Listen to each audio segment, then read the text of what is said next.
Welcome to Electronica 2024, and I'm here with Henrik Madison, who is the General Manager for Energy Infrastructure. Henrik, can you give us a little bit background behind what is arc fault detection, and more importantly, what is an arc fault? So on all solar systems that are installed on rooftops, you need to have an arc detector. This is required by the UL 1688B standard. So an arc fault detector then is there in the solar system to be able to detect an arc that might happen because of worn out cables or connectors. Historically, those arc fault detectors has been able to detect arcs very accurately, but they also have a lot of positive faults. Those positive faults means that the systems then would accidentally shut off, and it's a nuisance for the user, because that means very often that you need an electrician to come out to your house and restart your solar inverter. With applying an AI algorithm to that arc fault detector, we can increase the accuracy of detection up to 98%. And at the same time, we can keep power consumption low. We can improve the latency of a system. Good. So let's talk about the AI aspect. I'd really like to understand what do we do today to handle arc faults? So, as I said, the standard has been there for multiple years, and majority of the systems today, they use a traditional FFT-based method. So we put a current sensor on the string inverter line that takes the power down from the solar panels. We measure the current, and we look at the high frequency noise that those arcs generate. Now, what we usually have applied to that is an FFT. So we look at then frequency content in different bins, and based on that frequency content, we then determine if it's an arc or not an arc. Now, in the system, there is a lot of different operating points in the solar system, and those operating points are changing constantly. They change because the sun, the angle towards the solar panels are changing, but they also change because you have rain, for example, that changes the impedance between the solar panels and the roof.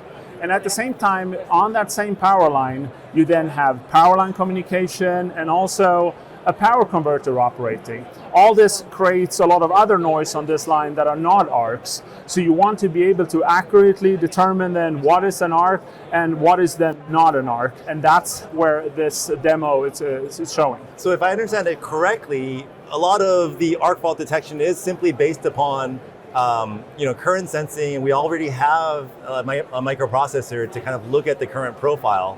As I further understand, I think the current is not a straightforward spike when you have an arc fault, right? So to be able to handle condensation or temperature variations or other types of other DC to DC converters which are contributing to noise, that is something where you really need AI to really help you. I think the quotation you used was maybe 60-70% accuracy is what we can achieve today for an arc fault. Yeah. And how much are we getting to with AI? We're getting up to 98%. So, and how we do that is then, of course, through this training. So the system, if we then try to transition to how an AI-based arc system would work, is that you would have to create arcs that you then use to train your system. Mm-hmm. So in this demo that we're showing over here, we have an arc generator that then can create different arcs. We have also installed a power optimizer on the same line, which basically then generates noise into the same line. We are collecting data, we are labeling this data, and then we run a training algorithm on it. And then we are deploying that algorithm then with our neural network processor on the C2000 to be able to accelerate that and then achieve this low power consumption and the low latency that we want. So the neural network processor, which otherwise known as the NPU, let's talk a little bit about that, because that is really what the big announcement is, isn't it? That's true. Yeah. What is an NPU, and on which C2000 device do we have it? On board? So it comes on our new C2000 family called P55. And the neural network processor inside there, what it really does is it can be seen as a co-processor that is then able to offload a neural networking layers that you then put inside this co-processor that will then not load the other part of the MCU. Because the other part of the MCU, you might want to also use that to run a power converter, or maybe run the power line communication or other pieces of your solar inverter system. So it's really kind of like an accelerator, if you will, like a hardware-based accelerator for us to do this deep learning type of algorithm. Yes, that's exactly correct, and it does it then with low power and low latency. Good. So it sounds like with the neural network, we can actually, not only do the things inside the lab that we're supposed to test for, but we're able to learn eventually as the system's deployed in situ, right? We'll be able to learn across those different scenarios what is an arc fault and what isn't. But also we look at trends in the future. I think having everything connected, it's a very, very bright future. On that last note, do you want to talk about, where do you see this going? Do you have any predictions as to what we'll see in the next 10 years for arc fault detection? I think if we broaden the scope a little bit and not just talk about arc fault, as such, I think arc fault is just one way.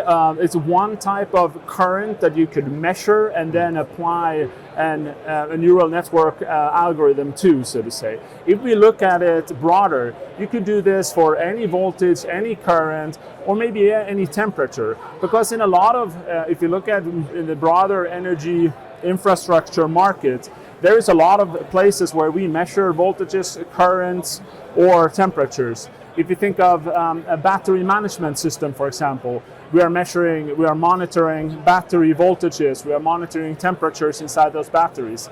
If we would apply neural network algorithms to that to make predictions then about the future, that is also, of course, helpful.